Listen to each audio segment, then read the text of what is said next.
The following is a special presentation of iRacing on LSRTV, your home for sim racing.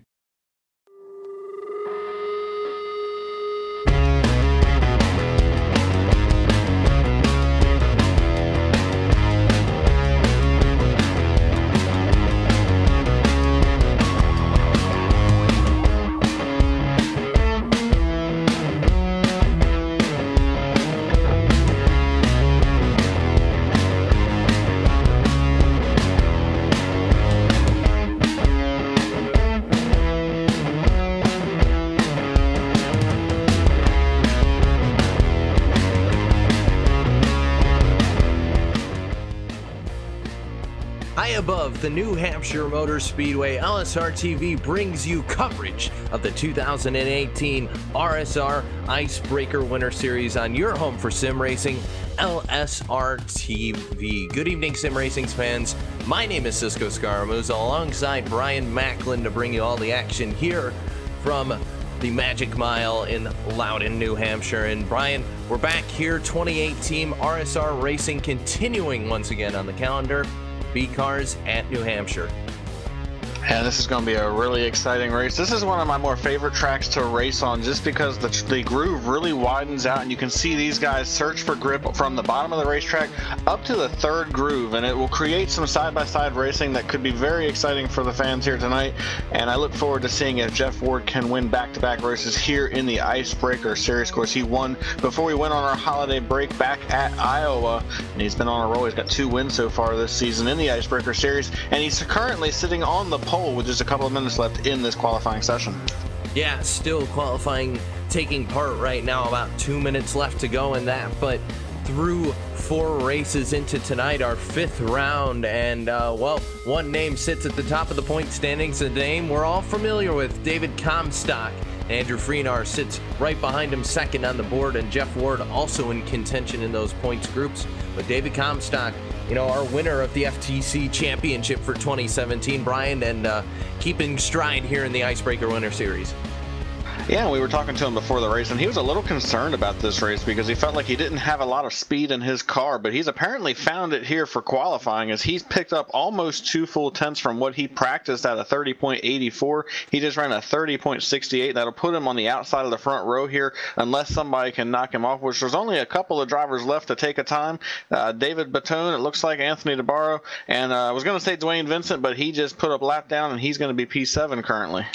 Yeah, Vincent looking good early on in the qualifying board. Small field tonight, 14 cars or so. And we do want to remind you, of course, if you are still interested, plenty of spots still open here to run in the final 4 races, or the final 3 races at the conclusion of tonight's event. You can go to realsimracing.com and head over to the registration page. And of course, we are still taking entries here for all of our Icebreaker series as well. Registration going to be opening up next week for the 2018 RSR Full Throttle Cup Series.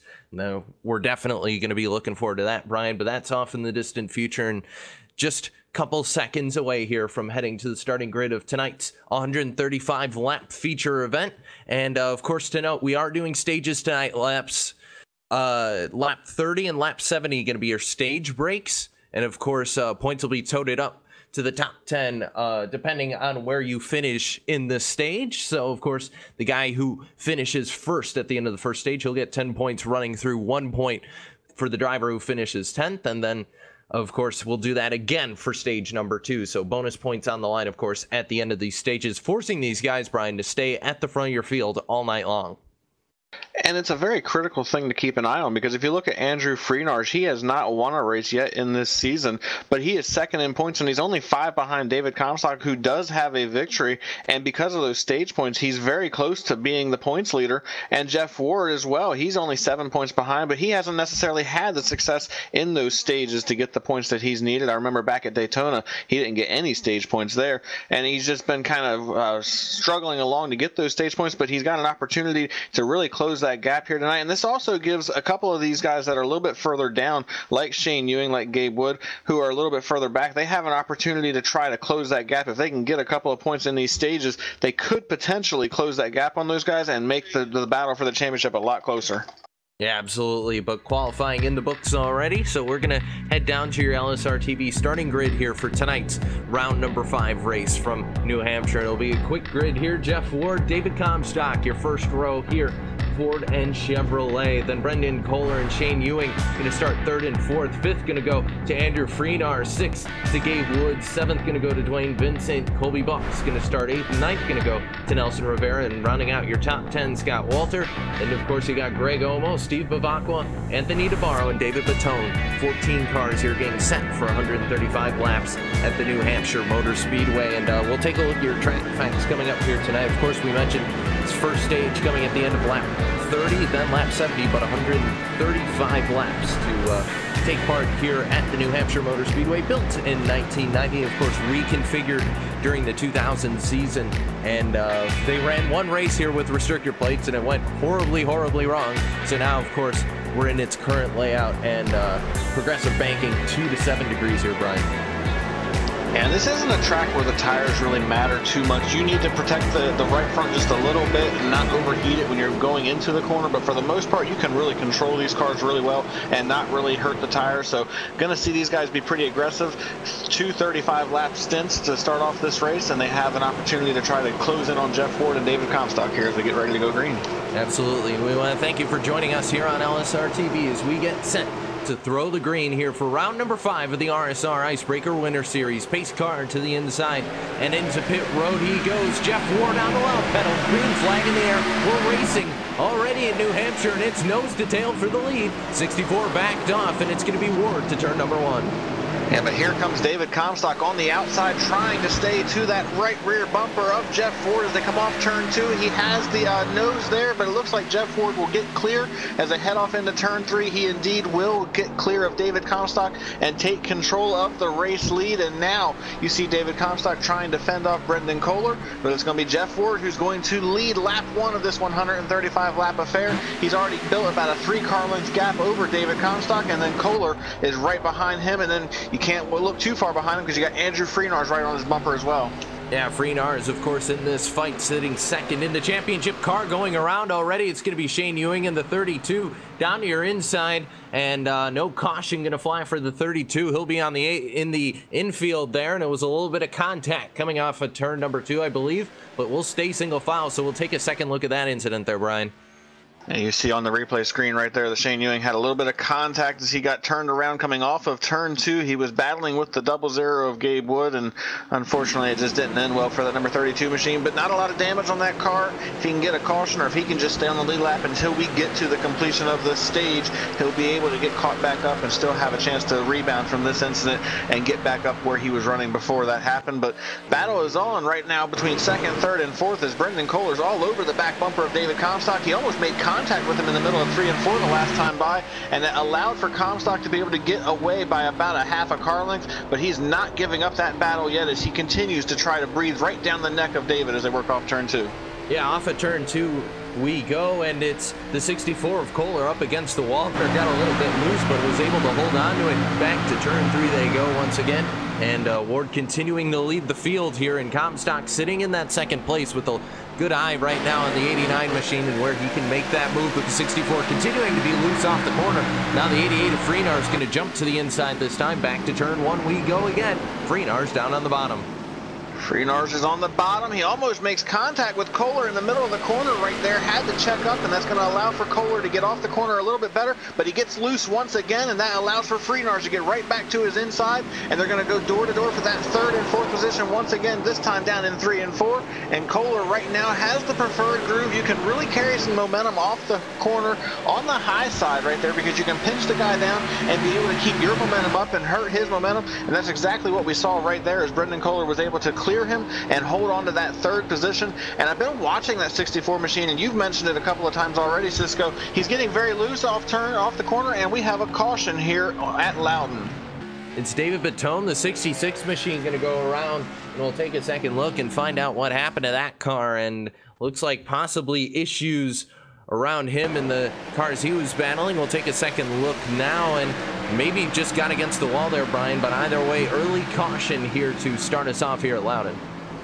Yeah, and that was just a self-spin on the 66 machine. Looks like he was getting a little loose coming off the corner and just could not hang on to it. And that was something I was getting ready to touch on. This track being as flat as it is, it really creates that loose sensation when you're coming off of the corner, and it makes these drivers really have to be careful on the gas coming off the corner to make sure that they don't get that wheel spin and get the car sideways. And as you just saw with the 66 machine, when you can't get it to stick the way you want to, unfortunately, more times than not, it's going to end with you getting turned around and getting caught up in a little bit of a wreck like that. But now it's going to be very interesting to see, Cisco, after just 6 laps on the tires, do the race leaders elect to come to pit road, or are they going to try to keep the track position? We're already down inside about 25 laps or so of that first stage, and it looks like everybody except for Brendan Kohler will make their way to pit road, so we're going to have to wait and see what these guys elect to do, but we will have a new leader when this thing goes back green.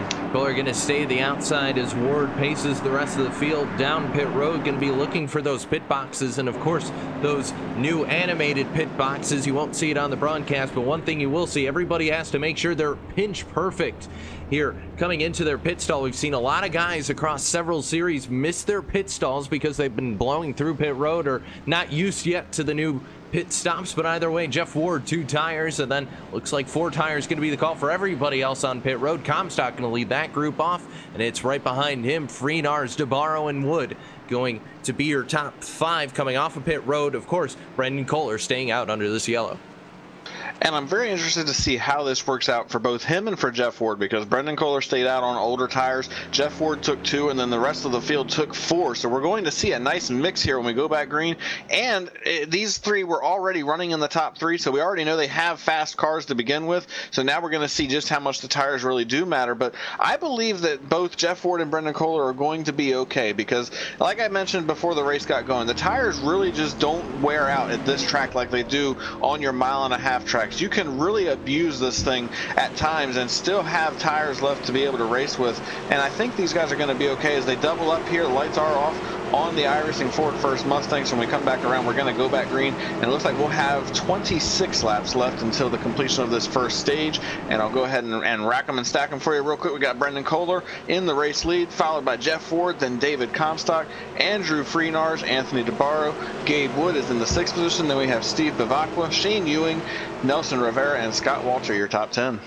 Yeah, your top 10 is the field paces behind the iRacing Ford Mustang pace car, and Kohler going to be, remember, out there on those old tires, and then Jeff Ward on those 2 tires. We'll have to see how both these cars handle turn number 1, and if there's going to be any advantage to the 4-tire call made by David Comstock and the rest of the field here under the yellow flag. Pace car heads to pit road, and the field in the hands of Brendan Kohler. The 6400cars.com Camaro takes the green flag, and we're underway. Re-green here from New Hampshire.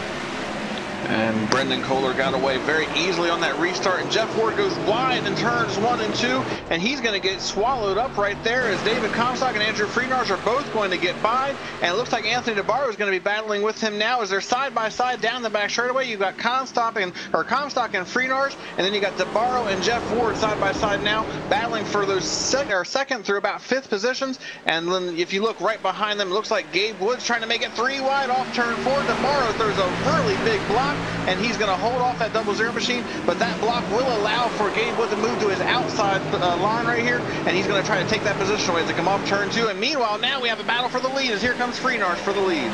Yeah, Freenars down to the inside of the 64 of Kohler. He'll have the line into turn number 3. Can he make it stick on the bottom? A little bit hot into turn number 3 he goes, pushes up the track a little bit of contact into Brendan Kohler. Kohler going to be wide out of turn 4, and hello, David Comstock. This could be his opportunity down to the inside. Back to turn number 1 we go once again. The 42 JT Plex, Gary Mercer Trucking Chevrolet, that made his name in the Full Throttle Cup Series this season. He's going to try and pull ahead and will clear. No, not quite. Freenar's still going to be there on the top side. Side by side for the race lead down here into turn 3. Freenars on the outside, Comstock on the bottom. These guys are still battling hard for that position. Comstock tries to throttle up, and we have a big wreck off turn 4. Jeff Ward gets hooked into the wall. I believe Brendan Kohler was the one that turned him, but heavy contact for the 89 machine coming off of turn 4, and I believe that's probably going to be the end of Jeff Ward's night, and it was indeed the 64 of Brendan Kohler that turned him into the wall to bring out our second caution here in the evening. And it was wrong place, wrong time for the LPM entry. And we'll take a second look at the LSRTV replay and see exactly what transpired. But yeah, it was contact off the nose of the 64 of Kohler, and just the 89, I think, was already kind of pushing up a little bit tight, and Kohler also trying to come down the track to avoid hitting the wall, and just 89 straight into the barrier there. Yeah, that was a situation where it was just two guys racing for the same position, and there just wasn't enough room for it, but it just did not work out for these guys. And wow, we have a split field again as these guys come around to come to pit road, and Andrew Freenars led a couple of guys down, but David Comstock and Gabe Wood elected to stay on the racetrack. I believe right now they're the only two that elected to stay out. Looks like maybe they have a couple of guys from the back of the pack that are electing to stay out with them, but once again, we're going to see these guys down on pit road, and now the question becomes, will they do 2 tires or 4 tires? And they have to make sure, as you mentioned on the last round of pit stops, they cannot make a mistake coming into their new virtual pit crews. And it looks like Brendan Kohler did make a mistake as he slid through his box and will be sitting there trying to get some service. We have a couple of guys taking 2 tires this time around. Looks like the number 12 machine is going to be the first car off pit road. Nelson Rivera with a 2-tire stop, and then Scott Walter also took 2 tires. Looks like everybody else would like to take 4 tires, though. Cisco, as Andrew Freenars and Anthony DeBarro are the next 2 guys out after that round of pit stops. Yeah, absolutely. And DeBarro with the amazing block there on Gabe Wood. I'm not sure Gabe was terribly happy about that, but the 2 teammates going to stay out 1-2 now. David Comstock and Gabriel Wood pacing and leading the field early on. Steve Bavacqua, Colby Buck also staying out as well. And Nelson Rivera, that Verizon entry, who's really had a resurgence this season, Brian, has stuck around and been around towards the front of your field, and I'd say it's probably been the best Icebreaker Winter Series for Nelson Rivera. Absolutely, and he's been looking really good here tonight so far. Been up inside the top 5 for a good part of this race, and looks like he's got a pretty strong car here tonight. Maybe he can snag some stage points and try to close in on the championship battle and give himself an opportunity to maybe race for that championship. But now we're about to see another mixed bag of strategy, but this time I believe there's a few more guys that have elected to stay out than on the previous one, as it looks like we have 4 drivers at the front of the field on older tires. David Comstock, Gabe Wood, Steve Bavacqua, and then Colby Buck. And then you have a couple of guys on 2 with Nelson Rivera and Scott Walter, and then everybody else is on 4 tires. So now a couple of those guys that have been battling at the front, we're going to have to work through some traffic here on this next restart, Cisco. Yeah, they will. And David Comstock's going to Rivera, and he's got 3 wide racing down into turn 3. Looks like Andrew Freenars backed out of it, but now they are 3 wide coming off the corner. Freenars forced the issue, got underneath that 36 machine, and is going to be able to get around it, but now he's going to have to battle with a 9 of Anthony DeBarro as they head back to turn 1. Down on the bottom of the racetrack, he slides that car in there, almost slides up into the 9 of DeBarro, but he's able to keep that car pinned down, and now they continue that battle off turn 2. Yeah, off turn 2 they come. Freenars hanging tough on the inside, and they'll go to turn number 3. DeBarro still on that top side, going to try and maybe get a nose in on Scott Walter in that 28 machine right now, but still, even as they head through the corner in the 88, going to apex off a little bit better of an exit for Freenars, as I believe DeBarro brushed the wall a little bit there. Freenars to be number 5 and looking for more back to turn number 1, as here comes Rivera in the 12th car.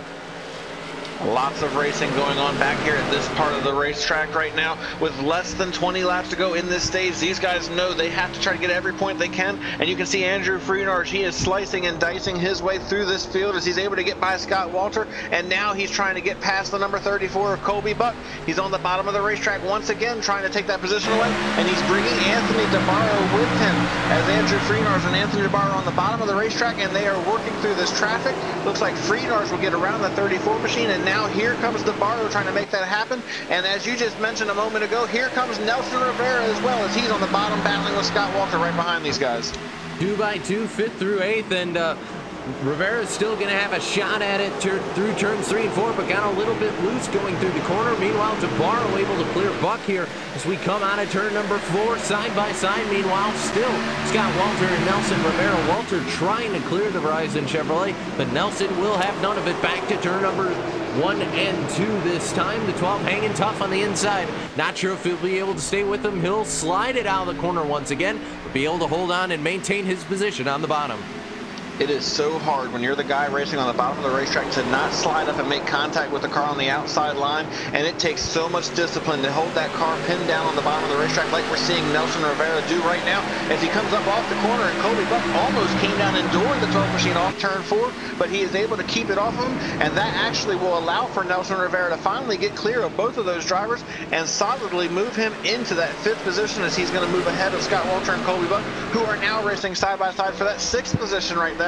As the rest of the field, it looks like they've gotten strung out, and now we're starting to see something happen, Cisco, with Andrew Freenarz. He's beginning to close in on the race leaders. Maybe I was wrong about these tires, because he is certainly on a charge right now, and he is closing that gap down. It's down inside of a second. He just gained almost 2 full tenths that last time by, but he's got a little bit of a challenge right now with less than 15 laps in this stage. He's got to get around 2 team cars that are certainly going to try to help each other, Gabe Wood and David Comstock.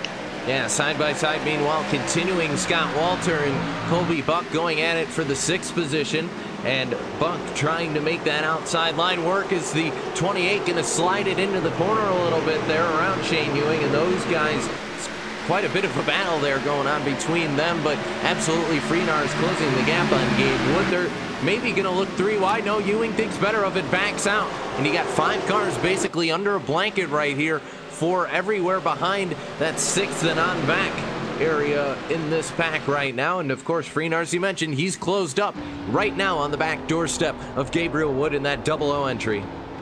And I thought he was going to get to the inside of Gabe Wood as they went into 3. It looks like he might be able to get to his inside as they come off turn 4. He will. He got a great run coming up off the corner. Looks to the inside. He's still about a half a car length back, but he stays committed to the bottom.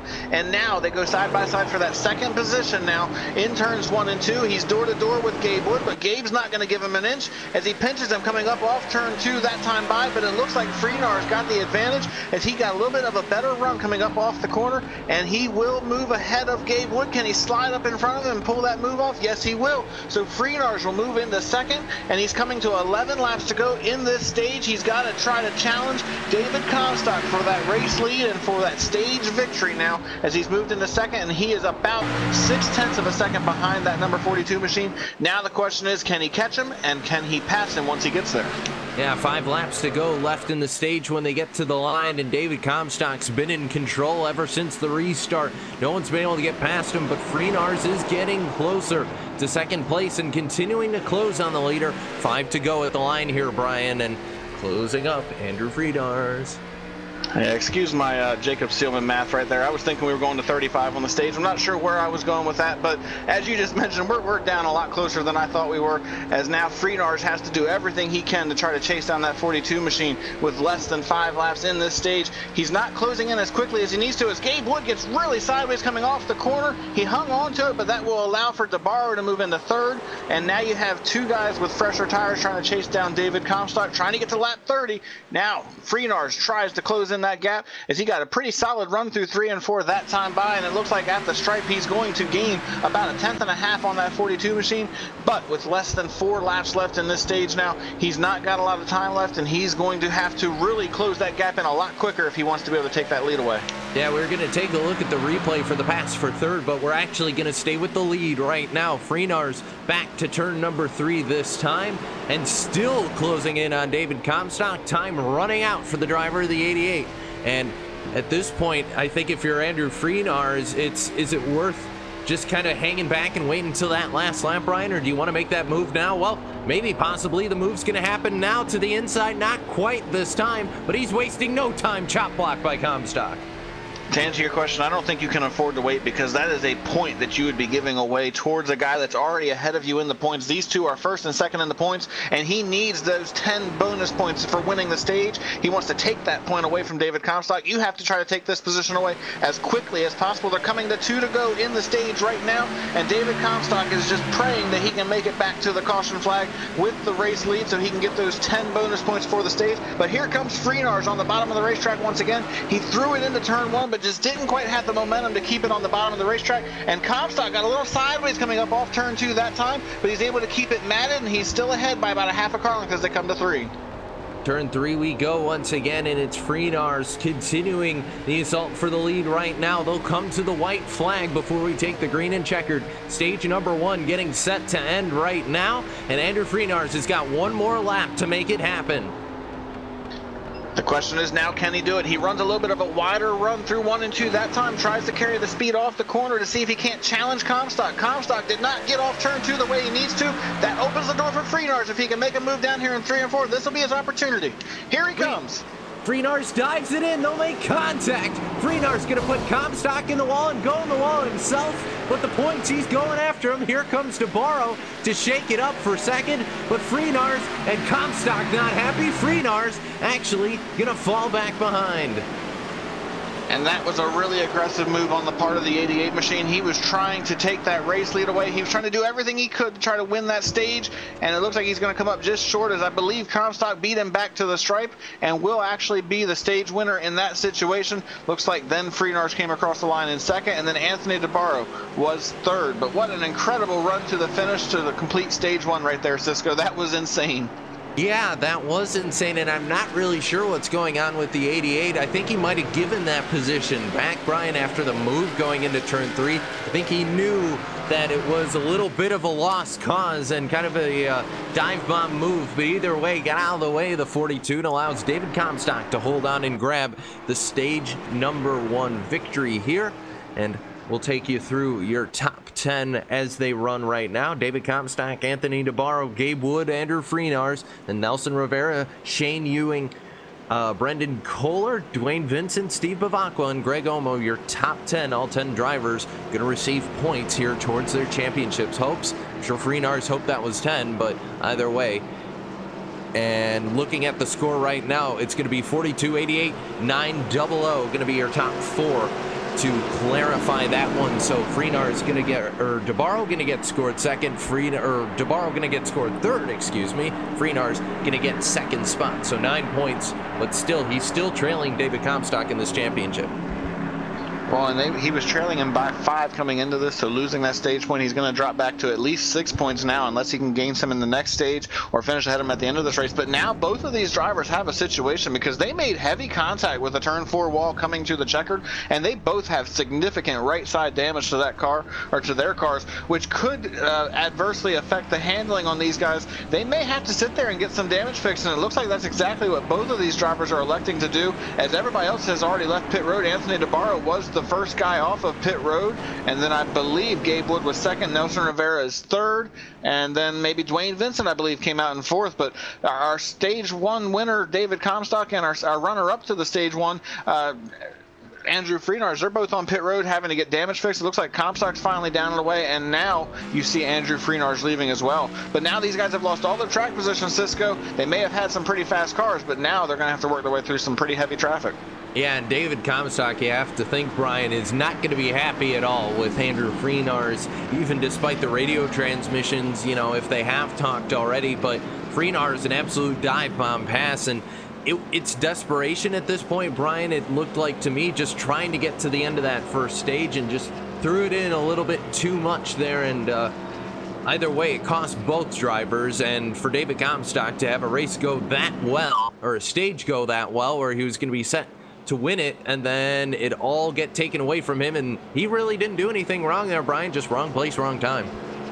Yeah, it's an unfortunate situation for David Comstock, but he did come away with the victory in that stage, which is good. But the problem is now, as we've already mentioned, the damage on that car. And with 3 races left after tonight in the championship battle, you cannot afford to have a bad night. We already saw Jeff Ward is having a bad night, and now your other top 2 drivers in the points are having a rough night as well. It looks like Jeff Ward's 5 laps down right now, and you got these 2 that are outside of the top 10 after what's happened. This could open the door for a guy like Gabe Wood, who's sitting back there. He's 18 points back. If he can get some stage points here, and Comstock and Freenars not necessarily get as many stage points as he does, he could definitely get right back in the middle of this championship battle. And then you've even got Shane Ewing, who's a good distance back at 51 points back, but if he can snag some stage points and try to gain some ground, he could be right in the middle of this thing before it's all said and done as well. Yeah, absolutely. But coverage of the Real Sim Racing Icebreaker Winter Series is, of course, brought to you by Joel Real Timing, the official timing software of LSRTV. Get it today at joel-real-timing.com. Get yourself the basic download or the full pro version here at joel-real-timing.com. But your top 5 or your top 10 goes as follows: Anthony DeBarro, Gabe Wood, Nelson Rivera, Dwayne Vincent, Brendan Kohler, Shane Ewing, Colby Buck, Greg Omo, Steve Babakwa, and David Batone. Your top 10 is DeBarro going to lead them for the first time tonight through turns 3 and 4. Gabe Wood to the outside. The former teammates now different sides for Gabe Wood, but he's going up against the driver that he raced with last year, and they're going to come to the green flag this time. Stage 1 complete. It's time for stage 2. And Anthony DeBarro shot out of a cannon on that restart. He's cleared by a couple of car lengths. He's ahead of Gabe Wood, and Nelson Rivera is going to move ahead of Dwayne Vincent to take that 3rd position away. And now he's going to try to set his sights on Gabe Wood coming off of the corner, but not quite close enough to do anything there. And they are single file through the entire top 5. You've got to go back to, I believe, around the 7th, 8th position. You got Colby Buck battling on the bottom of the racetrack, trying to take that position away from Greg Omo on the outside now as they come off turn 4. That's the side-by-side battle we're watching. And then right behind them, they can't get away from each other. Cisco, we've got Andrew Freenarge and David Comstock going at it. As you see Comstock on the bottom of the racetrack trying to take that position away. How aggressive is he going to be with Freenarge here now that they've had some issues? It was a very big dive bomb, but I think actually no, it's going to be Vavakwa. And bad news going to continue for Comstock. Harden and Jeff Ward. Caution out. And your top 2 in the championship just like that, in huge implications tonight. And Comstock took a huge hit from the 89 of Jeff Ward. After that was all said and done, he had hooked the car back around and was sliding to a stop, and Jeff Ward came in, had nowhere to go, and ran right into the left rear of David Comstock. That could have messed up the rear suspension on that 42 machine. It has certainly just about ended the night for Jeff Ward as that motor is blown, and a huge wreck here with another set of really big implications in this championship battle. And this is what I was talking about for guys like Gabe Wood and Shane Ewing, who are right there in the mix. Now that they've had a couple more issues, this could really open the door for those guys to get back into this championship battle with just a couple of races left. I'll tell you what, though, when it rains, it pours. And for David Comstock and Jeff Ward tonight is going to be a race they are going to want to forget. But either way, so we're pacing under yellow here. Not a whole lot of cars heading to pit road. No, actually nobody apart from some of the cars in the rear field. And with that, we're going to take a moment to step aside here on LSRTV, get a word from our sponsors, and go LSRTV nonstop so you don't miss a moment of the action. You're watching the RSR Icebreaker Winter Series right here on LSRTV, your home for sim racing. Be right back.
Lights are out atop the Ford Mustang pace car as we return to racing action here for the RSR Icebreaker Winter Series right here on your home for sim racing, LSRTV. Cisco Scaramuza, Brian Macklin along with you to bring you all the action. And after that last caution, David Comstock, who our championship points leader coming into tonight, sits in 11th with some severe damage to that car. Meanwhile, Jeff Ward continuing to sit on pit road, and the field in the hands of Anthony DeBarro and Gabriel Wood as they pace through turns 3 and 4. Pace car going to get ready to head to the safety of pit road once again. Remember, stage 2 ends on lap number 70, and Anthony DeBarro, a great restart on Gabe Wood.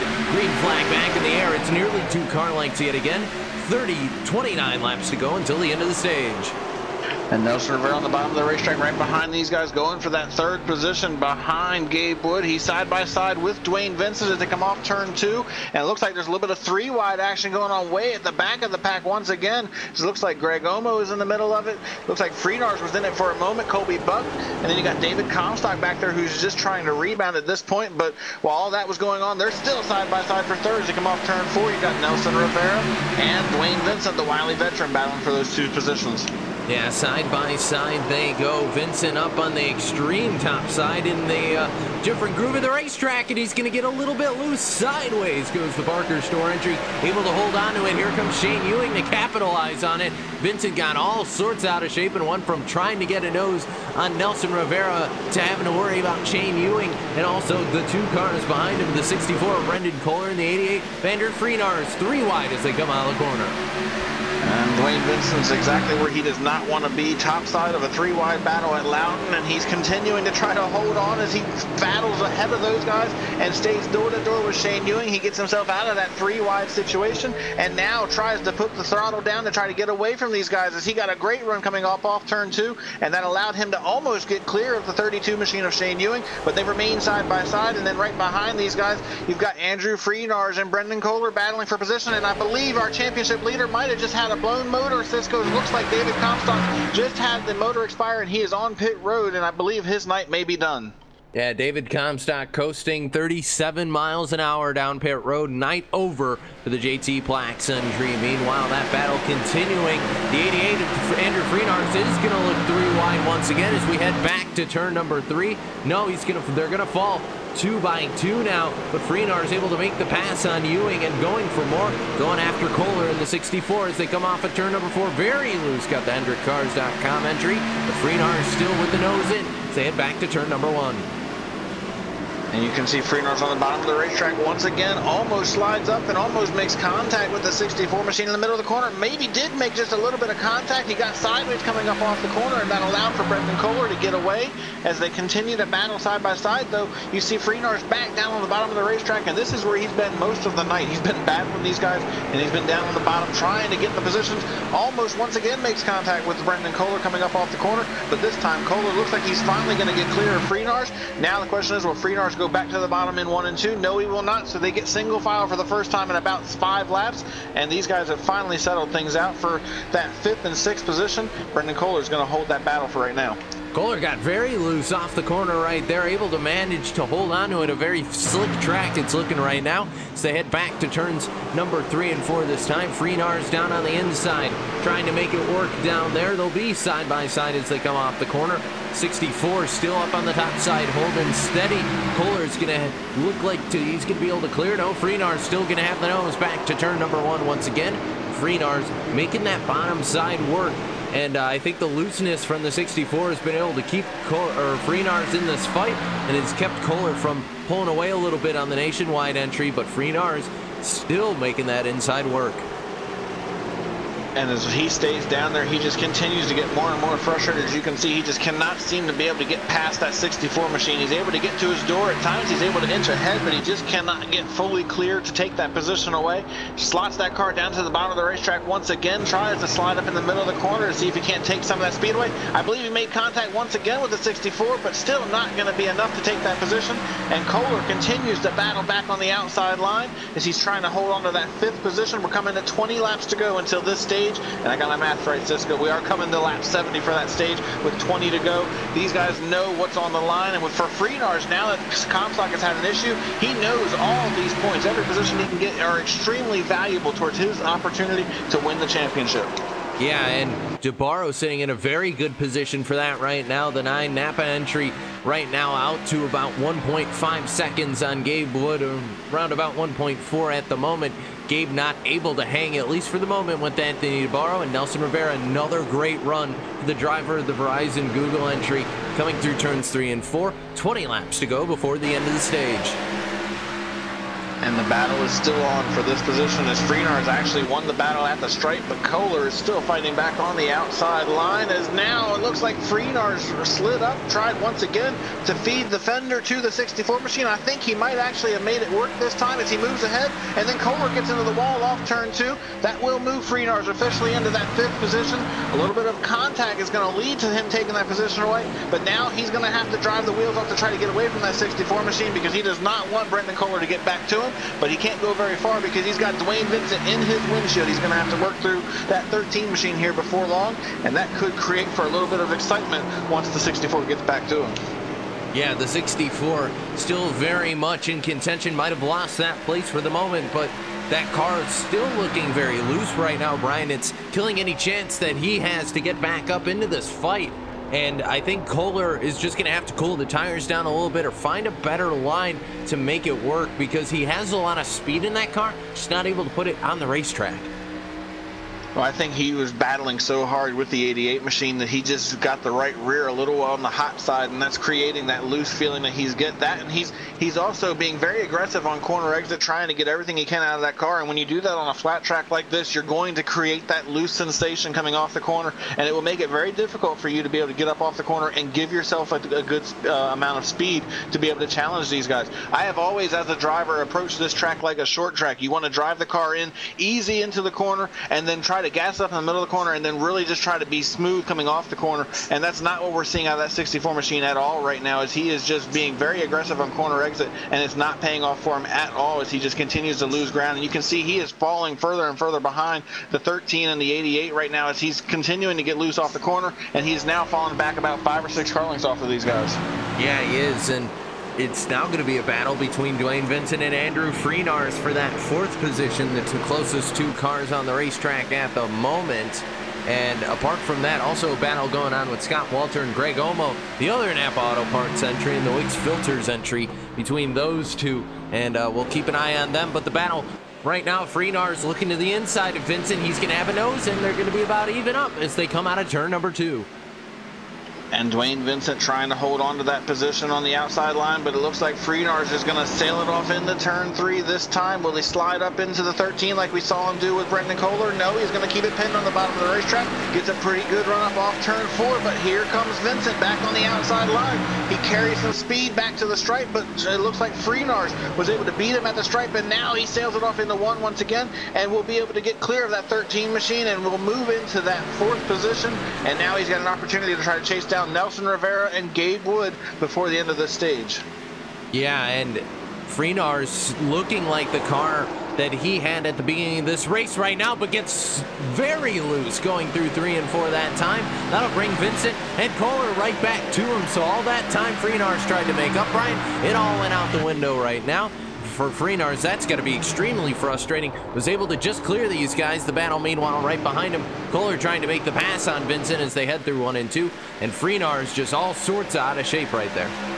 What I'm seeing out of that 88 machine in the last couple of corners is he is overdriving this car on corner entry, and that's what we saw down in 3 and 4 the last time by. He really drove that car off into the corner and got the car sideways and just could not catch it, and now he's struggling with it once again as he got loose in the middle of the corner, tried to gas it up and still barely hung on, but that opens the door for Dwayne Vincent to get right back to him. He's going to have to settle down. Now that he's gotten clear of these guys, he needs to settle down and just take what he's got. He still has an opportunity to try to chase down that 12 machine, but this is still a really good stage points victory for the 88 machine. If he can come back in 4th with Comstock having his issues and with Jeff Ward having his issues, they could certainly really shake up the points battle, and he would definitely take the points lead after this is all said and done. Yeah, no kidding. And Vincent right there continuing to be on the back bumper of Freenars, and Comstock sitting on pit road right now. Jeff Ward back out on track just to check in on them. Ward running 14th, the last place position, 16 laps down. So not in any position to pick up any stage points for sure, and definitely going to drop points on the evening. But either way, Anthony DeBarro sitting in a very good position, as is Gabe Wood. Yeah, these guys have a big opportunity to really capitalize on this night and close the championship battle down on David Comstock and make it a pretty good battle going into the final 3 races of the season. And for Gabe Wood, he might be able to really shake things up if he can get up there and maybe try to challenge with Anthony DeBarro, which is going to be a tall task because he's 2.2 seconds behind him.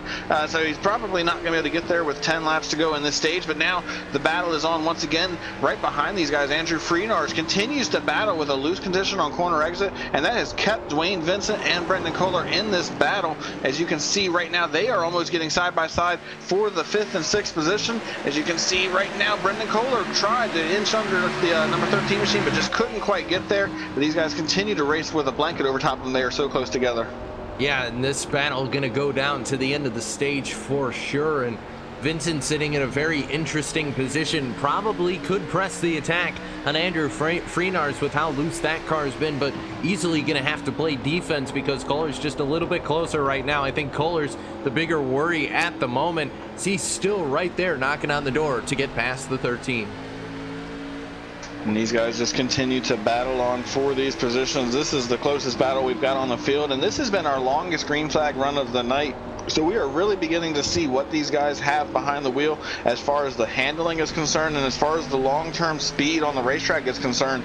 And you can really see who's got a good handling car over the course of a long run, and that person right now would be Anthony DeBarro, as he is driven away from this field and just continues to lay down laser fast laps. It looks like he's on rails right now, just driving away from these guys. I think if there's one guy in this field that's not looking forward to the stage caution, it's got to be that 9 machine, because he is just out of the world right now with the speed that he's got in that car. And this, Brian, is the Anthony DeBarro that we have not seen in some time. And I'd argue since the beginning of Full Throttle last year, DeBarro had probably the worst luck of any racer I've seen in a series all season long last year.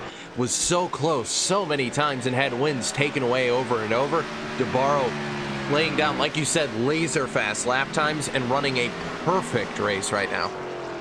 And this is actually something we saw, like you mentioned, from time to time, where he'd have really fast cars and he'd lead laps in the beginning of the race, even in the middle part of the race, but then something would happen towards the end. And now we're going to have to see, can he close this thing out as fast as he's looking right now? Can he bring this thing home and get a victory and really kind of set his 2018 in the right direction? I spoke to him at the end of the 2017 Full Throttle Cup Series, and he was very dejected because he felt like he was a driver that should have been in the playoffs. He felt like he was a driver that should have had multiple wins, and he felt like he should have been in the Final Four racing for the championship, and none of those things happened for him last year. And he knows that he is better than what happened last year. And he said to me he wants 2018 to be head over heels better than what he had last year, and he fully expects to win a bunch of races, be in contention for the championship, and be in the Final Four when they get to Homestead next year, or this year rather, competing for that championship. And if he can start 2018 off in this series with a victory, that could start the momentum turn that he needs to go up there and actually do exactly what he's talking about in the Full Throttle Cup Series. Well, he's doing a heck of a job right now, and maybe trying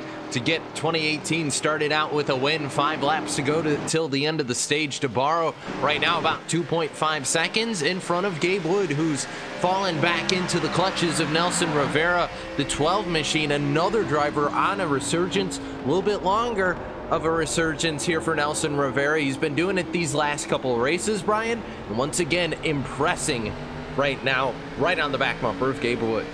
And you can see Gabe Wood is extremely loose on corner exit, and he about spun it coming off of turn 4 that last time by, and that really opened the door for Nelson Rivera to close right in on him. And you can't look too far back because Andrew Freenars is right there as well. If these two get battling side by side, the 88 machine could be right in the middle of this thing as well. As they're coming to 3 laps to go left in this stage, this is a pretty good battle. Nelson Rivera would love to take that second position away from Gabe Wood. He's down on the bottom of the racetrack, carries some good speed through the middle of the corner. It looks like they're side by side as they come off turn 4, but they both get a little sideways. Looks like Nelson Rivera got a little bit more sideways than Gabe Wood, and Gabe was able to power back ahead of him now to move ahead and hold on to that second position now with just 3 laps remaining in this stage. Yeah, 3 laps to go, and Rivera there knocking at the door. And don't look now, but Andrew Freenar is also closing in on the battle for these guys as well, and they're all looking for that second place spot because Anthony DeBarro nearly out to about 3 seconds on the rest of your field. So Rivera is still looking to the inside through turns 3 and 4.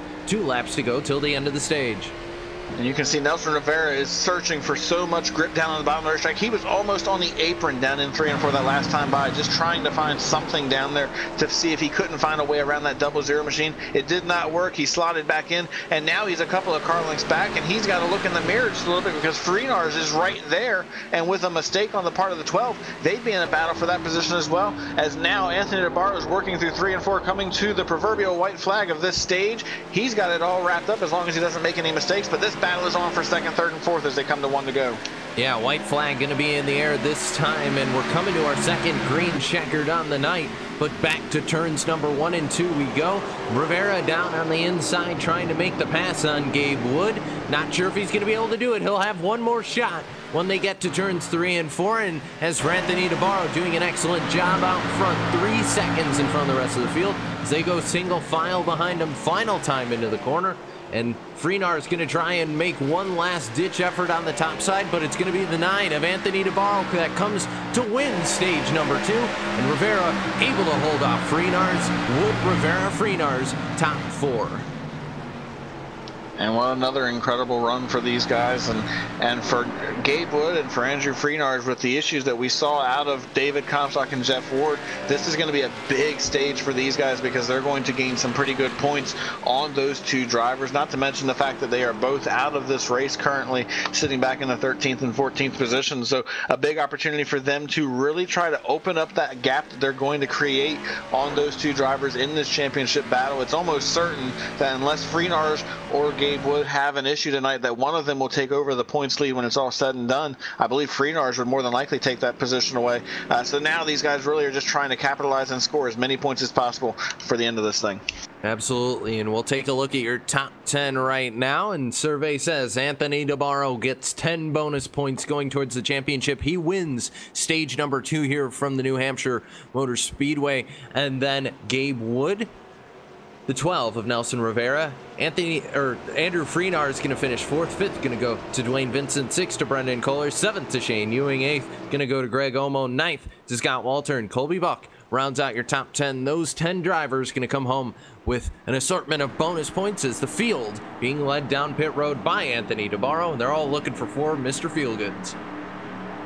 And after that long green flag run, that's exactly what they're going to feel like as Mr. Feelgoods is they got to come in and get clean pit stops here. Anthony DeBarro will be the first one to slide into his box, but I believe he might have missed it just a little bit. No, they're actually going to go ahead and service that car. I thought he slid through just a little bit, but apparently they were good to go. And you see these guys continuing down here. Everybody's more than likely going to take 4 tires this time by. I don't think you'll see anybody go for 2 after that green flag run. DeBarro's already down and away. Nelson Rivera, Gabe Wood sliding out of their box. Andrew Freenars, but an easy victory for the 9 machine coming off of pit road. He will win that race off. And then I believe Gabe Wood managed to take 2nd from Nelson Rivera, who fell back to 3rd. Then you have Andrew Freenars and Dwayne Vincent coming out in 4th and 5th.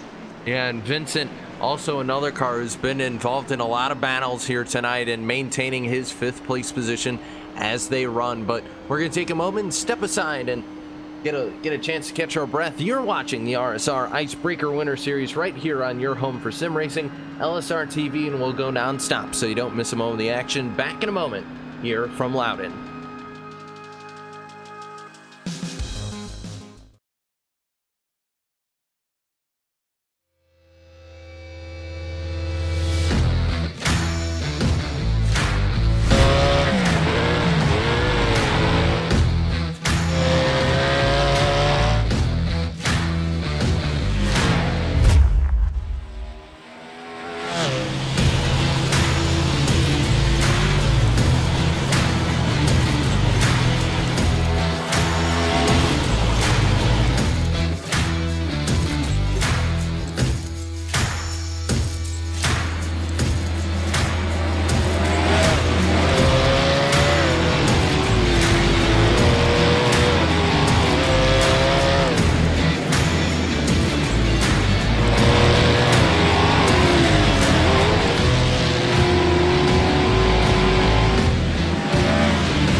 Red Bull GRCs are now available on iRacing. I personally put my blood, sweat, and tears into this thing, developing the cars, the tracks, the dirt, making sure it is authentic as possible, and I really think you guys are going to love it. The best part is that this 600 horsepower Volkswagen Beetle is free to all members. So get signed up now and come race me online.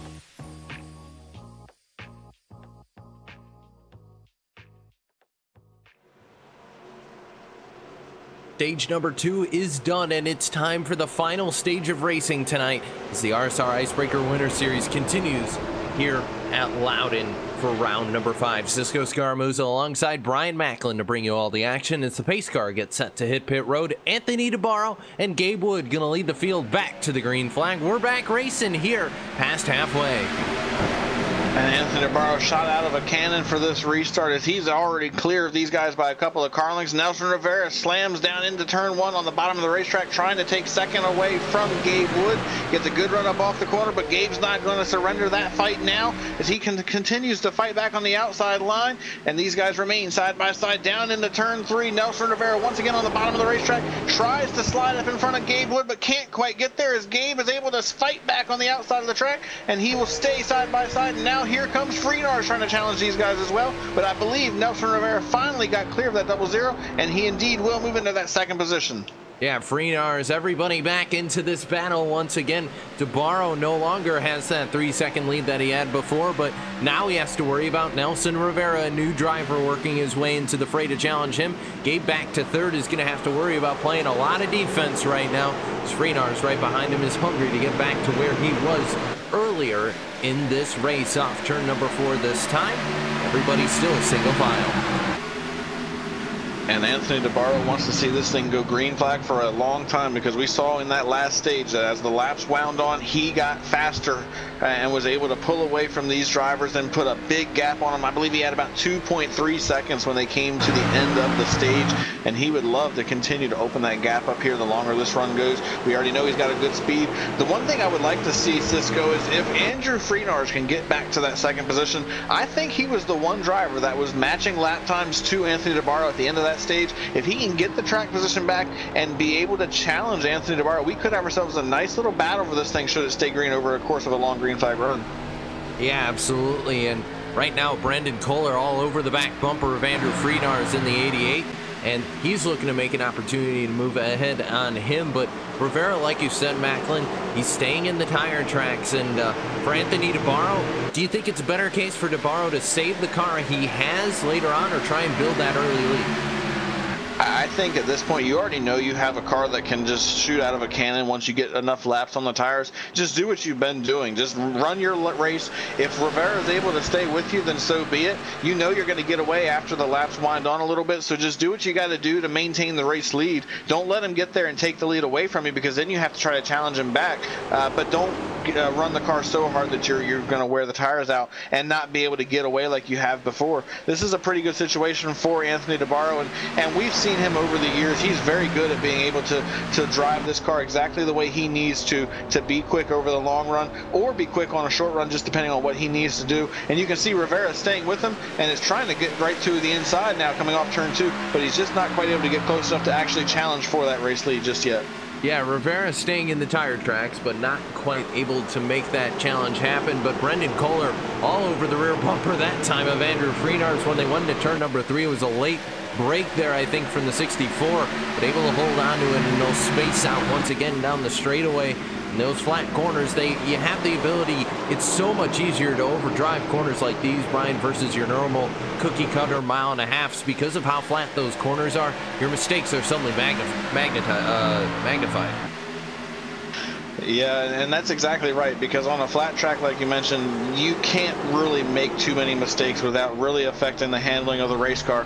At a mile and a half track where you have some pretty good banking, you can overdrive the corner and then just let the car slide up the racetrack, and you might lose a little bit of time, but you're more than likely still going to be able to get off the corner pretty cleanly and have a pretty good run to the next corner. On a flat track, if you overdrive the corner, you're going to slide way up and maybe up and go up and hit the wall, and at the very least, you're definitely going to give up a tremendous amount of time.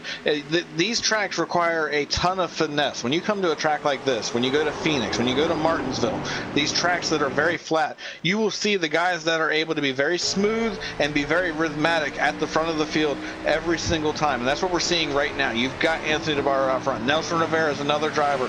He may not light up the scoreboard as far as speeds, but he's always very consistent, and he's showing it right here tonight. Gabe Wood as well, and then of course Andrew Freenarch. These guys are all doing exactly what you'd expect them to do, and that's why they're inside the top 5 in the later stages of this race. Yeah, absolutely, and Rivera still doing an excellent job of staying with Anthony DeBarro. Earlier on here, DeBarro wide entry into turn number 3. It looks like it's going to benefit him a little bit coming off the corner, but Rivera's been able to maintain that gap and really hasn't fallen too far. It's only 2/10 at the moment, and it's staying just about that. So the Google Verizon entry continuing to do an excellent job, and Rivera actually closing a little bit that visually off of turn number 2 that time. And you see all the cars kind of getting close to that wall. You can't get too afraid of that because you have to be right up against that wall if you want to apex and not scrub off too much speed. Absolutely, and you can see these guys just continuing to battle on right now as Gabe Wood is trying to close in on those guys. Right behind him, he's got Andrew Freenarch and then Brendan Kohler. These guys are matching lap times right now. But when we get a few laps more into this run, I think you'll really start to see these guys get a little spread out. We saw after about 15 to 20 laps, that's when DeBarro was really able to take off, and that's when you started seeing guys like Dwayne Vincent and Andrew Freenarch really start to catch up and be able to start challenging for positions in that second stage. If we have a long enough green flag run, I think you'll see something along those lines. The other thing I'm very curious to see is what the fuel situation is going to be like, because these guys came to pit road around lap 70. When they went back green, they had less than 65 laps to go. I'm not sure exactly what the fuel window is here at New Hampshire, but that could come into play. We might see these guys have to come to pit road under green, depending on how this strategy plays out. Yeah, this field's fairly spread out. Yeah, everybody's sort of close together, but not a lot of side-by-side battling like we saw in stages 1 and 2. It's going to make it easier for it to go green the rest of the way, and it probably means, yes, Brian, these guys will have to make that green flag pit stop. We've already seen 2 tires come into play and not really work too well, but on a green flag run, it might be worth taking that risk. We'll just have to see. But Rivera, I mentioned he hasn't lost a whole lot of time. He really hasn't. It's still 2/10 between himself and Anthony DeBarro. He continues to just stay right in the tire tracks of the number 9 machine. And you almost have to wonder if maybe he didn't learn something from DeBarro on that last green flag run. Maybe he's trying to manage his tires just a little bit better so he can be there over the course of the long run. And he continues to just stay right on the back bumper of the number 9 machine. He's continuing just to try to stay right there with him. I've not really seen him try to challenge for the race lead. I think at this point he's content with just staying behind him and doing exactly what the 9 machine is doing to see if he can't be as quick as him over the course of that longer run, and just try to stay with him so that as this thing gets closer to the conclusion, maybe he's got an opportunity to challenge for that race lead. But now you can see Andrew Freenarch is beginning to close in as he has really closed that gap down on Gabe Wood right behind these guys. He's closed it down to less than a car length, and I saw him through the middle of 3 and 4 that last time by. He really backed the corner up and got a great run from the center off of the corner. He's carrying some really good speed on corner exit, and that could help him in his quest to try to move further up in this track position right now.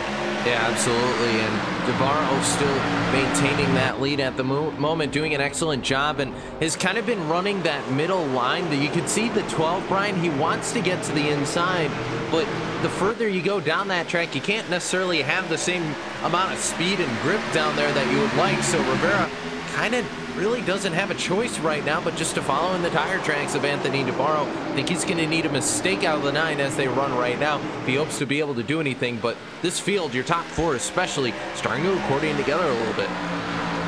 When you see Nelson Rivera go down to the bottom of the racetrack like that, he's searching for grip, but the problem is you're hitting a flatter part of the track. If that even seems possible here at New Hampshire, you're hitting a flatter part of the track, and what that does is it de-wedges the car, and it makes the car even looser. So this is already a car that we have seen get really loose on corner exit the longer the run goes. Now you're going down to that bottom of the racetrack, and you're making the situation even worse. That's why it's not working for Nelson Rivera as of right now.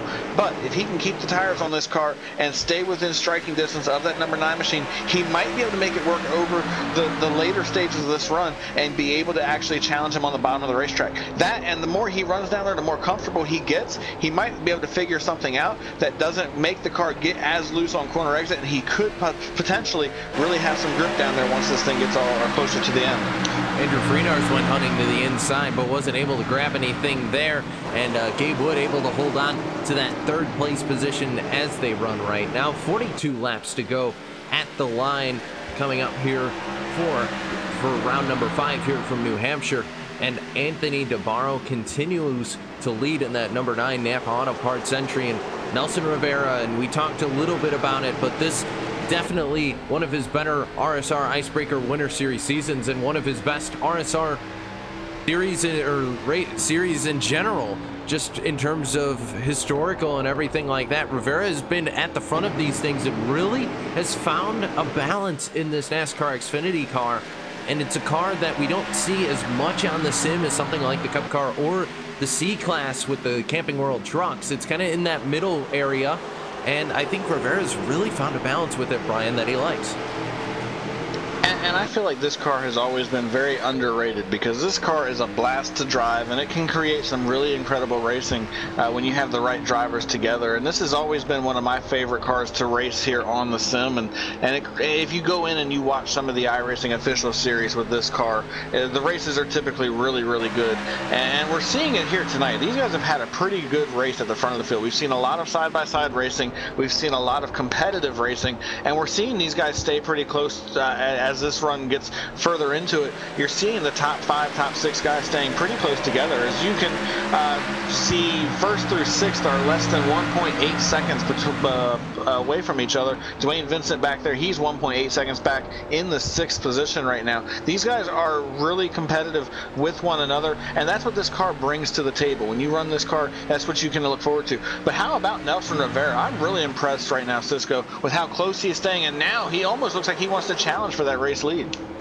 The problem is, I think he has to find the perfect line on the bottom, because you mentioned the de-wedging of the car, and that's exactly what you're seeing with Nelson Rivera. He's not able to get the grip he needs down there on the inside, and he's going to get very close to Anthony DeBarro right there. Going to take a look to the inside that time. He's going to need a very good run off the corner. He's gotten there right now, but that's what can happen. Gets very loose off the corner. Hello, Gabriel Wood, and Wood is going to be able to drive right by Rivera, and that's what you talked about. That's what happens. Not as much grip on the inside.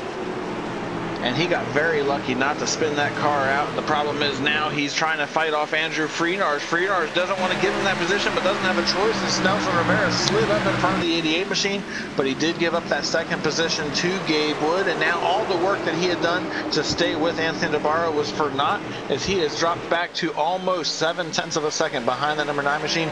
And if he's going to get back to him, he's going to have to go through that 00 machine. And we saw these guys coming to the conclusion of stage 2 having a pretty good battle. And we've also seen how difficult it can be to pass at times, depending on how aggressive the driver on the outside wants to be. This could shape up to be an issue for that number 12 machine, as now Freenars gets loose off the corner, and that opens the door for Brendan Kohler to make a move for that 5th position, or 4th position rather, down in 1.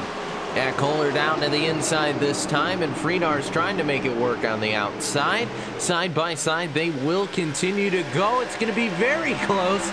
I'm not sure if there was contact, but it looked like there was. But either way, they managed to keep it straight going back into the corner. Actually, I think they managed to keep it off each other, but either way, very close racing between those two. And now Rivera and Gabe going back at it. No, Rivera gets loose, and now everybody goes single file, and they all got loose, and we're all trying to challenge for the positions, and it all went wrong because everybody stays single file.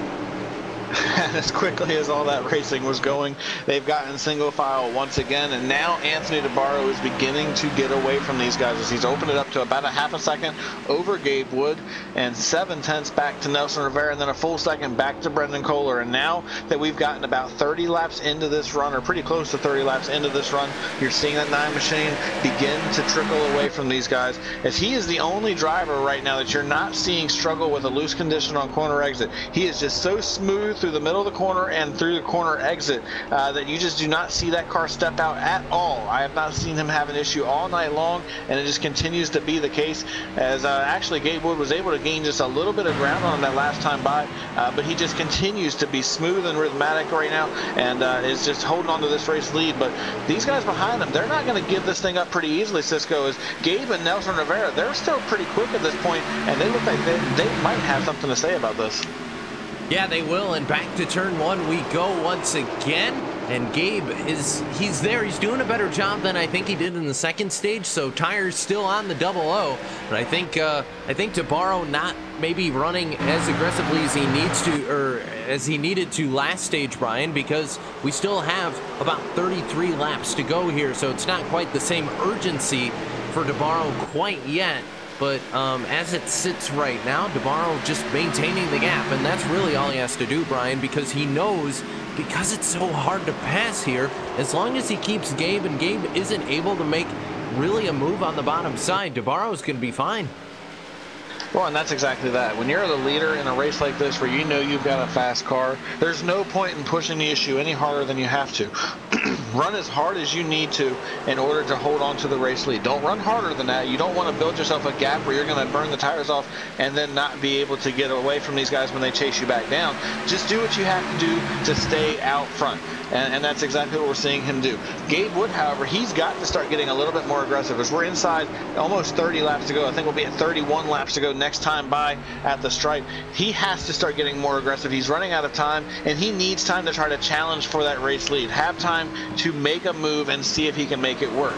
He cannot wait until 10 laps to go to try to get to the back bumper of that number 9 machine. He's got to go now. Yeah, he's got to go now.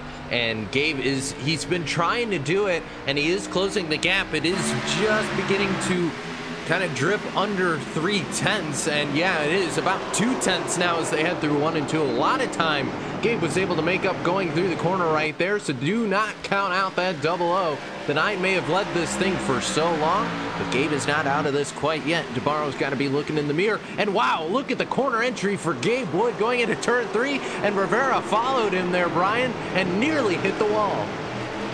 And the only one that made it out cleanly there was Gabe Wood, as Nelson Rivera, he did almost go up and hit the wall, but he lost a ton of time. Gabe Wood was able to rebound from that and stay right on the back bumper of the number 9 machine, and now he's going to try to set up another shot at that 9 machine of Anthony DeBarro, see if he can't take this race lead away. He had that big win back at Daytona to open up the season. This would be a big shot in his arm, as he's 18 points behind the race leader, or points leader coming into tonight. If he could get the win with a couple of stage points that he's already managed to grab here tonight, this would be a big night for that 00 machine.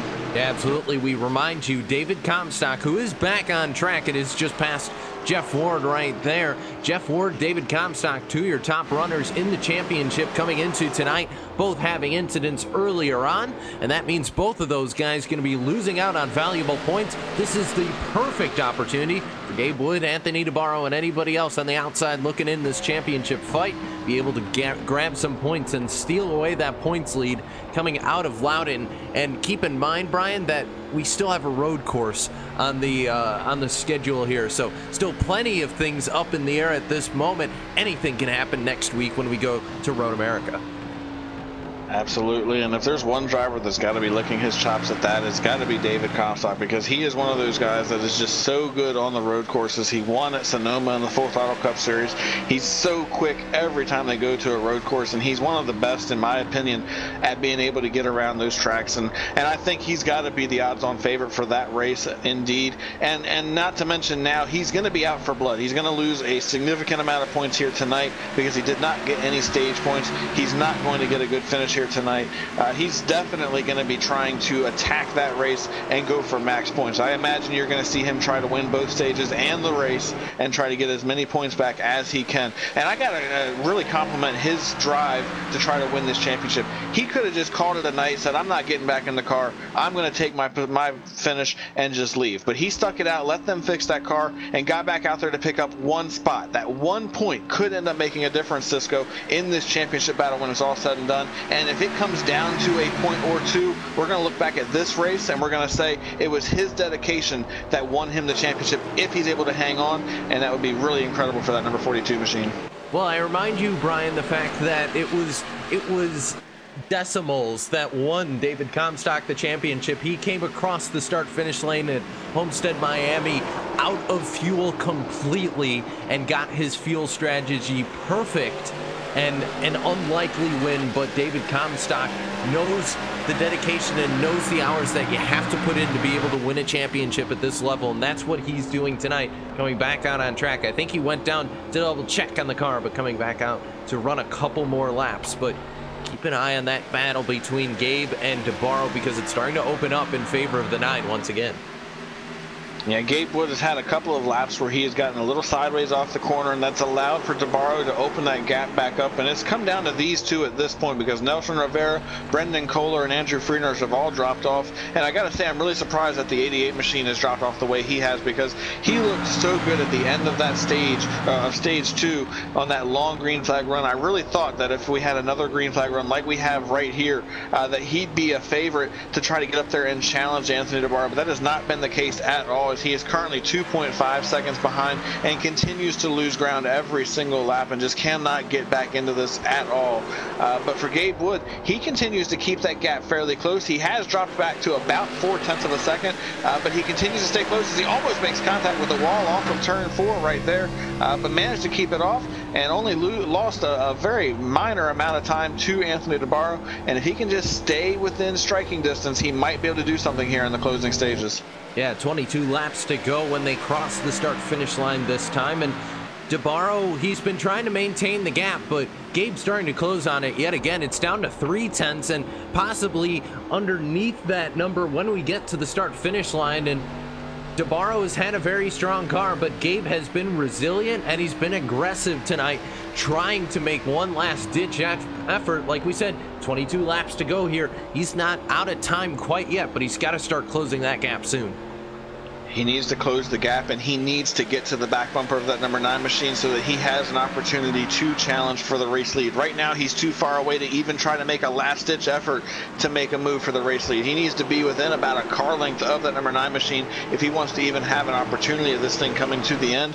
And he just continues to be aggressive, and I love what we're seeing out of that 00 machine as he just continues to charge the corner and try to get everything he can. But this last time by, he gave up well over 1/10 to the number 9 machine. He's back to almost 4.5 tenths back behind the number 9, and he's got to really try to reel that in. He needs to be a little bit more smooth through the middle of the corner and definitely smoother on corner exit if he wants to have a chance to challenge the number 9 machine.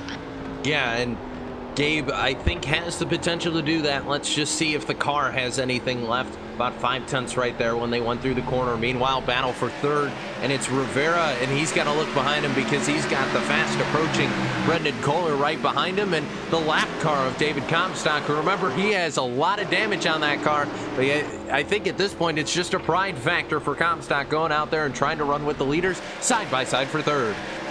I think at this point, Comstock just figures he's out there. He might as well run laps and see how competitive it can be. But that battle, as you just mentioned, is on for the third position. Nelson Rivera and Brendan Kohler trying to battle for that position.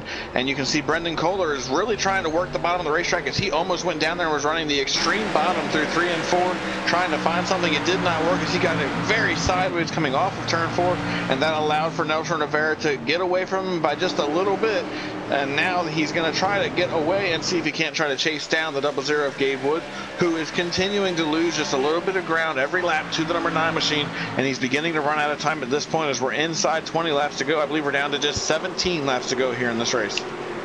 It's going to be, I believe, yeah, I believe you're right here. So closing in on the distance here. And Gabe, we said he had to start catching up the gap, and that's the opposite of what's going on right now because it's 5.5 tenths right now between Wood and DeBarro continuing to try and open that gap up, and the knife beginning to turn because DeBarro just seems like he's just in laser focus right now, and you look in front of him, he doesn't have to worry about lap traffic. So for Anthony DeBarro, it's just knock out some time trial laps here, Brian, bring home the trophy.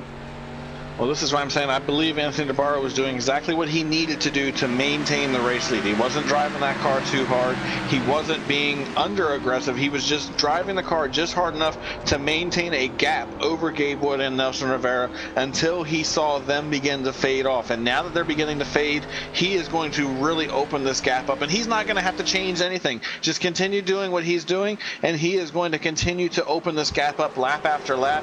And you can see it right now on the racetrack. He is just so much quicker through the middle of the corner and on corner exit. That's where he is making all of his time. Gabe just cannot get up off the corner. It looks like he's getting back in the gas too soon, and the front end is sliding, and he's having to catch that car to keep it from going into the wall coming off the corner, and that is killing his momentum, and that's ultimately what's killing his opportunity to chase down the number 9 machine.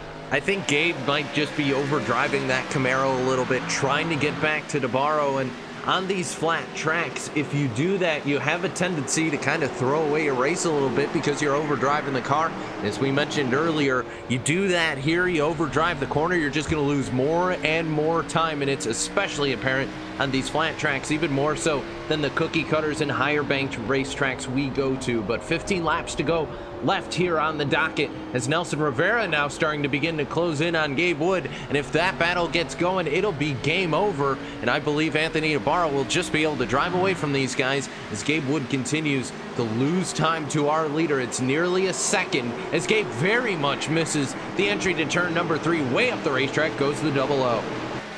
Slow is fast on these short tracks or a track like this. You have to take the car into the corner a lot easier and really finesse the corner, and that's not what we're seeing out of Gabe Wood, but that's exactly what we're seeing out of the number 9 machine of Anthony DeBarro, and that's why he's driving away. He has been so smooth and just so clean all the way around this racetrack for the entire night, and it's just paying dividends to him right now. And it looks like, as you mentioned, Gabe Wood is just severely overdriving that car right now and just continues to give up more and more time. And now he's put himself at risk of losing that second position to Nelson Rivera, who has closed in right on the back bumper of him, and he's running a much lower line, I'm noticing, through the corners to really try to close that gap, and he's running about a half a lane to a full lane at times lower than Gabe Wood, and it has really allowed him to close that gap down and get to him, and it's only a matter of time before these guys will be battling side by side for that second position. Absolutely, and Rivera now has the opportunity to go and grab second place. And he's getting very close right there. It's under 2 tenths right now between Rivera and Wood. Gabe gonna get a little bit loose off the corner. And really, the battle we're gonna watch is for second, not for first, because Nelson Rivera, last minute resurgence here as we come 11 laps to go at the line. And you can see these guys just continue to battle it on right now as Gabe Wood gets loose again up off the corner. That allowed an opportunity to Nelson Rivera. He closes that gap down to less than a car length. He's right on the back bumper as they go off into 3. Looks like Gabe Wood runs the corner really wide once again. That's going to allow Nelson Rivera again an opportunity to get there if he can make the run, but he's not quite close enough to make it happen. And Gabe gets loose again off turn 4. That's going to open that door once again. He's giving himself a lot of opportunities to lose this position. If he's not careful here, he's going to give it away, and you can see he's fighting so hard right now to hang on, but Nelson Rivera is looking as smooth as DeBarro is right now, truthfully. Maybe not as quick as DeBarro, definitely not as quick, but he is looking just about as smooth, and this could pay off for that number 12 machine before it's all said and done. Yeah, Rivera looking to the inside this time. He's got to be careful here, Brian, not to make the same mistake he did when he tried to get past our leaders earlier on, but Gabe brushes the walls. We take 10 to go this time. DeBarro, you can see him up the road, and not too many worries for the driver of the number 9. Just make sure you're consistent and smooth as you've been the rest of this race, and you'll be good to go. Gabe gets very loose, and that could be the opportunity. Nelson Rivera looks to the inside as they head for turns number 3 and 4. Rivera gonna send it into the inside. He'll drag race off the corner, but Rivera through turn 4 this time. Can he hold on to it? He will, and yes, it will be a drag race. And Gabe was going to win that drag race as they both got sideways, but Gabe was able to get the throttle down quicker than Nelson Rivera, and that's going to now force Rivera to have to get back in it and try to find another opportunity to get to the 00 machine. Coming off the corner this time, it looks like Gabe gets a much better corner exit than he did the previous lap by, and he's able to hold on to that second position, and he actually opened up a little bit of a gap over Nelson to try to maintain that second position, and he's just trying to get away at this point, but he gets loose loose once again off turn 4, wiggles that car around, but somehow keeps it straight and actually continues to grow that gap over the 12 machine. You can see that Gabe right now is driving the wheels off that car, just trying to hang on as we get closer and closer to that 5 lap to go mark. Yeah, coming close. It's going to be 7 laps to go at the line, and Gabe once again right up against the wall. And I think for Rivera, it's just a case, maybe not necessarily having to pass Gabe, but maybe see if you could force the 00 into a mistake, because we're running out of time. 7 laps to go, rather, at the line for Anthony DeBarro, who's opened up that gap to about 2 seconds now in the rest of your field. Also, keep in mind, I was looking back around Andrew Freenars because there was a little bit of a battle between him, and he's fallen back to 6th. Dwayne Vincent runs 5th, and Brendan Kohler running 4th right now. So that's kind of your last big battle through the rest of your field. Freenar's about 6/10 behind Dwayne Vincent, but we continue to watch that battle for 2nd, because that's going to be the closest battle here on the track. And Rivera, once again, he's lurking there. Just not sure if he has enough of a car. 6 to go. It amazes me how Gabe is able to exit that corner so high off the corner and he has not smacked the wall yet, because it looks like every time coming off of turn 4 especially, it looks like he's going straight for the wall, but somehow he manages to get that car pointed in the right direction and keep it off the wall, and he's just doing it lap after lap after lap, and it's working. But here comes Nelson Rivera on the bottom of the racetrack once again, looks low down into 3. Can he get to the inside of Gabe Wood? Not quite as of yet, but he tries to power it up in the middle of the corner, goes low as they come off the corner once again, seeing if he can't get there, but not quite close enough to get to the door of Gabe Wood. Now they're approaching a little bit of lap traffic as they are going to have to work around the number 34 of Colby Buck. Colby went wide for Anthony DeBarro a couple of laps ago. I believe he'll probably do the same for these guys as well, but it's going to be interesting to see if he can, if these guys can get around him cleanly, and if that will play a factor in this battle for 2nd. This could be Rivera's best shot at maybe trying to break up the move for Gabriel Wood. The 34 does go wide, and Rivera sends it all the way to nearly the yellow line, trying to find something down there. Not going to work, though. Rivera loses a little bit of time.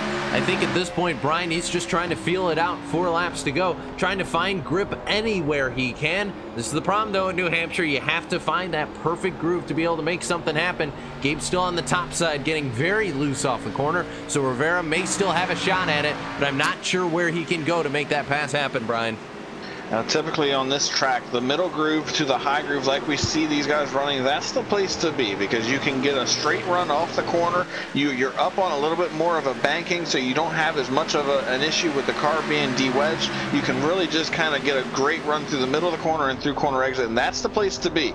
And it makes it very difficult if you're the guy trying to pass, because your only option, unless the guy in front of you makes a mistake, is to go to the bottom of the racetrack. And then your only other option is, do I want to move him out of the way, or do I just want to try to be as clean as I can and hope that he makes a mistake? And that's the issue we're seeing right now. Nelson Rivera is not one of those guys that's going to move you out of the way. He's going to do everything he can to race you cleanly, and as they come to 2 laps to go, unless Gabe Wood makes a mistake, I think he might have secured that 2nd position, as he has really opened that gap up to a couple of car lengths now, about 5 car lengths now actually, and it looks like he's just going to hang on if he can just not make any mistakes here. Yeah, and for DeBarro, it's just been, this last stage has been nigh on perfect for the driver of the Napa Auto Parts Chevrolet, and he's got no traffic at all to worry about in front of him. And as for the battle for 2nd, it's going to be who can survive on their tires. Rivera's trying. I just don't think he's going to be close enough here. He's lost a little bit of time to Gabe as they go to take the white flag. He's going to have just a couple of more opportunities. He's going to need a very clean turns 1 and 2 if Rivera's going to have any shot at Gabe Wood down in 3 and 4, but he's not close enough, and it looks like Gabe is going to have a pretty good run. He's going to have one more opportunity. If he can get close enough to maybe make a last-ditch effort, this would be his opportunity, but not quite close enough, and it looks like they are going to finish the way they are running right now as they go through 3 and 4 for the final time. Yeah, 3 and 4 the final time, and all eyes up front, and it's Anthony DeBarro. He's able to do it off of turn number 4, and DeBarro going to go to victory lane for the first time in 2018. Anthony DeBarro, your winner from Loudon.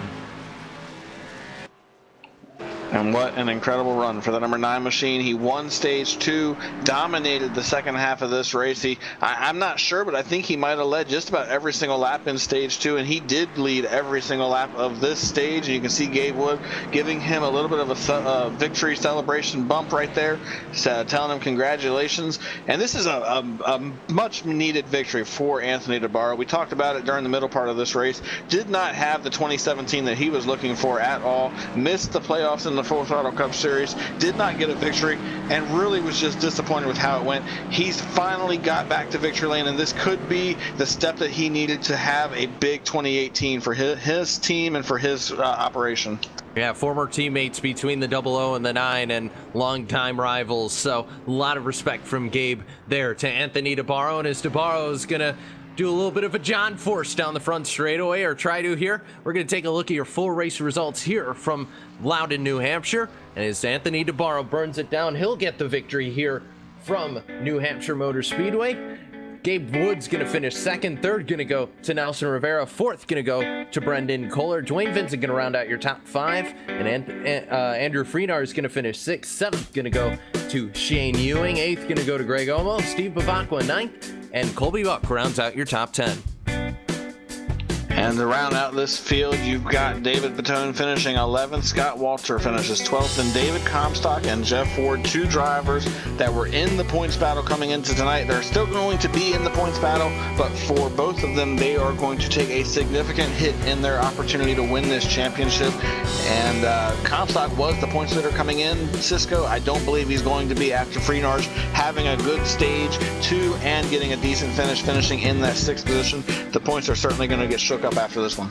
Well, and you always have to worry because Anthony DeBarro is back on top and RSR. And we'll take a moment. We're going to step aside and we'll be able to talk to him here coming up on LSRTV, your home for sim racing. Your top 3 next as we step aside. This broadcast is the copyrighted work of LSRTV and may not be rebroadcast, retranslated, or used in any form without the express written consent of Live Sim Racing LLC and iRacing.com Motorsport Simulations. LSRTV would like to thank you for your support, and we hope you enjoyed tonight's broadcast.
Welcome back to New Hampshire Motor Speedway as we begin the LSRTV post-race show here from Loudon, New Hampshire, and Anthony DeBarro on top from the Magic Mile, and we'll get a chance to talk to him here in a moment as we're going to head down to Victory Lane and catch up with the driver who finished first, and it's redemption for the driver of the number 9, Anthony DeBarro. You kick off 2018 with a bang, my friend. Victory Lane, and it's something that's eluded you for a while here in RSR, but you got it done. Congratulations. Thank you. I think some other guys had some misfortunes, and that kind of helped me out. They might have been able to have a little more pace for me, but I just kept it clean and kept it going straight, kept the rear tires out there on the end. It was kind of tough gauging, keeping them behind me and how hard I wanted to push, and I was able to do it just perfect. We saw one of the biggest things that was kind of helping you was the fact that you were able to run your line extremely smooth, and some of the guys were having trouble being able to do that. What was that really your key to just staying out front, was just run the car smooth? Yeah, I knew that 70 lap run, 65 lap run to finish, I'm like, it's going to be all who can manage the tires, and I actually took like a couple gallons less to put a little nose weight in it, because that was, I mean, yeah, it would hurt you in the center, but drive off was just, it was gone after like 20 laps. Well, Anthony, you're able to battle back and kick off 2018 with a win. Does this build the confidence as, you know, we look to the end of this season, and then of course Full Throttle, which is starting to come on the horizon here? Yeah, for sure. It feels good to finally get one after it's been quite a while. So hopefully we just carry the momentum and focus on consistency and not making any mistakes as myself as a driver, and then we'll build on that. All right. Well, Anthony, before we let you go, sponsors, shout outs, who gets it done for you and the number 9 team? Of course, the guys at Boomtown Sim. This wouldn't be possible without them, and Mitch wasn't here tonight, but he's usually running with us, and looking forward to next week, and hopefully Mitch is back.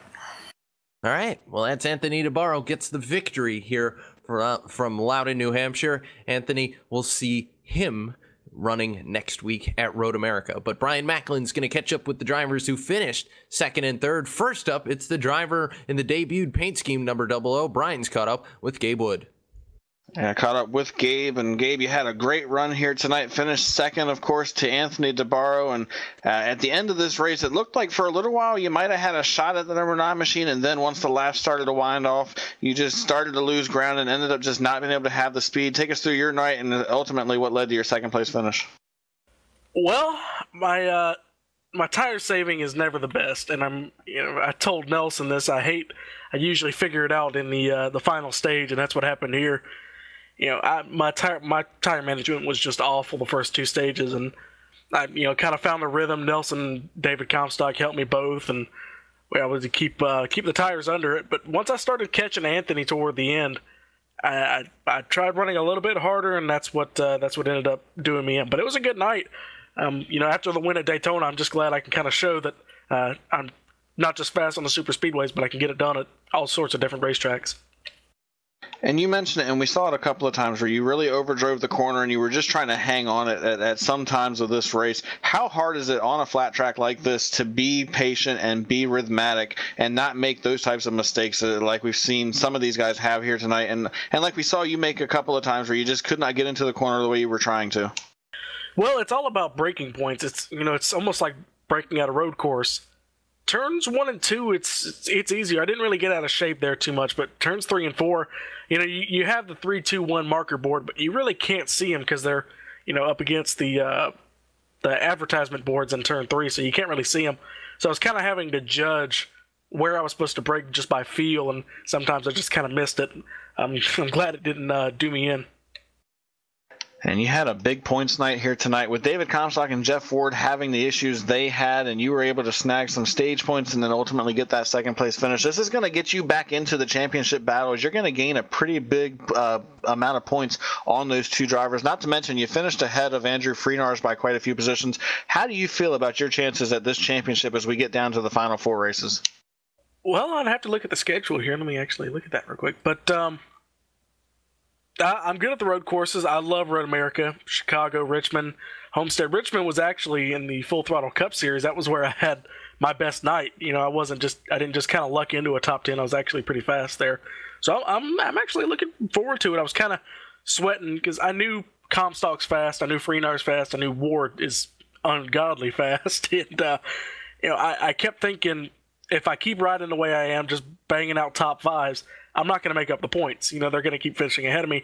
I needed a night like this to where they'd all have trouble. And I talked with Nelson about this. We may walk out of here with the points lead. I'm not sure. It's going to be pretty close. It's going to come down to you and Andrew Freenars. I believe Freenars may have it just based on his stage points that he got here tonight. We'll have to wait and see the official points, but it's going to be very close nonetheless. And before we let you go, Gabe, just want to give you a chance to say thank you to your friends and family and any sponsors that might be on board with you. Who makes it happen for you on the 00 machine? Well, the start of 2018, I've started a new initiative with the Double H Ranch. All my winnings for this year, all league earnings, half of it is going to go to the Double H Ranch. So, barring my performance, it'll be a decent charitable outcome. But I love the Double H Ranch. They sponsored in the ARCA series for us on the team, and just kind of reading through, they're a really great charity. So if they're part of the Victory Junction Game Camp. So if anybody wants to go online, look at them. If you have somebody who may get something out of the camps, you may want to look into it. Also want to thank Toxic Media Solutions, Ben Nile. He's the one who created the paint scheme. It's a debut for the new car. No longer I'm riding with Pretty in Pink, so it was a pretty good debut for the new car. Absolutely it was, and congratulations on your second place finish here tonight, and good luck next week at Road America. Thank you.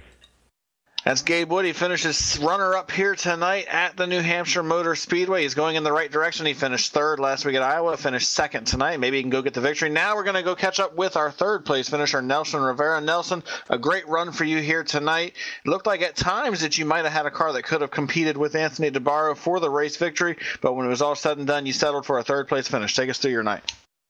Yeah, thanks, guys. I thought I had something for Anthony there, and I kind of screwed it up. He gave me one shot at it, and I blew it. I buzzed the rear tires, and that was all she wrote. But I'm happy to finish third. It could have been a lot worse. I didn't have the speed all night, and probably helped me on the long run on that last run that I wasn't as fast as the 9 and the 00. And a few other cars got knocked out early that had a lot of speed. I felt like I had maybe an 8th or 9th place car overall, so I'm happy to finish third. And tell us how difficult it was in your position. You were trying to chase down Gabe Wood and take that second position away, and you were forced to run the bottom of the racetrack to try to get around him. How difficult here at Loudon is it to make that bottom lane work, especially when you're trying to pass a guy who's able to run the outside and kind of keep you pinched down and keep your momentum down? Yeah, and that's the thing. You gotta keep the car pinched down. You gotta keep the wheels turning because it's there's a little bit less banking down there. It's a little bit of slipperier there, less rubber. So to get that launch off the corner, you got to keep some more wheel than you want into it, and it just kicks the rear out. So yeah, it was tough. That's what happened when I had that one try with Anthony about a halfway through that final run, and I thought I can get it, and then it just spun the tires off the corner, and I just had to pedal it. And next week we're heading to our first road course of the year at Road America. Of course, you've had a pretty solid season so far. Through 4 races, you've got 2 top 5s and 4 top 10s. How do you feel like you're going to fare at Road America next week? Not sure. I haven't run there since the track came out. I think the first month it came out, I ran it was a sports car, and I don't remember which car it was. That's how long ago it was.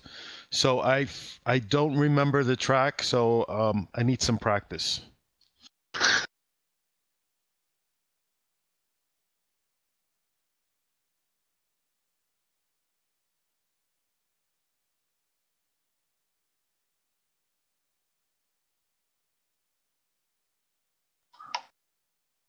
Well, before we let you go here, Nelson, we'll give you the opportunity. Sponsor shout-outs. Who gets it done for you in the number 12 car? Yeah, my little Verizon Chevy. Yeah, I want to thank Gabe and David.